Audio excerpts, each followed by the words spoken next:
Every civilization remembers the moment the human first opened their eyes. Across languages and continents, the story is told with the same three tokens: earth, blood, and breath. In Mesopotamia, Enki and Ninhursag shape a body from clay and spike it with divine essence, the blood of a god, so that a living worker can carry the load of heaven. Some retellings say Marduk, the older tablets point to Kingu, or the sacrificed god Geshtu-e. In Egypt, the ram-headed Khnum turns people on a potter's wheel and brings them to term like vessels from the Nile mud.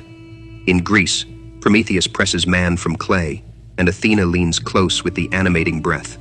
In China, Nua kneads yellow earth into figures and breathes life into them. Among the Yoruba, Obatala sculpts the forms, and Olodumare grants the breath. In the Bible, God lifts dust from the ground and breathes a soul into Adam. Even the Popol Vuh remembers failed prototypes, mud and wood, before the successful people of maize. The variables barely change. There is always the earthy substrate shaped by a hand, the drop of essence that binds the new being to its makers, and the moment of activation when the lights come on. The recipe for a human being. Could these ingredients be metaphors for a genetic procedure?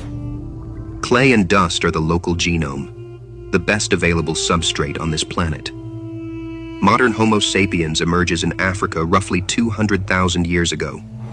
Around that window, the planet carries a whole cast of near humans: Neanderthals, Denisovans, and Homo erectus lingering in Southeast Asia, Homo naledi in southern Africa, and other archaic sapiens and Heidelbergensis grade populations in Africa and the Levant. We know later a mixture happened. Living people outside Africa carry Neanderthal DNA. Some carry Denisovan, proof that these lineages were compatible at the genetic level. If someone wanted a leap, the raw material was already walking around. This leap wouldn't hinge on a single miracle gene. It would be a tuning of systems. You would nudge the networks that pattern the developing brain so working memory and abstraction get a longer leash. You would tighten the feedback loops that bind breath to voice, cortex to tongue, so language can ride the air. You would soften or sharpen the chemistry of salience and reward, so teaching, ritual, and cooperation leave deeper tracks. You would fortify immune systems and metabolism for crowding, grain, and animals, directed hybridization and backcrossing, planned unions among compatible hominins with donor gametes to concentrate traits across a handful of fast generations. Why the blood?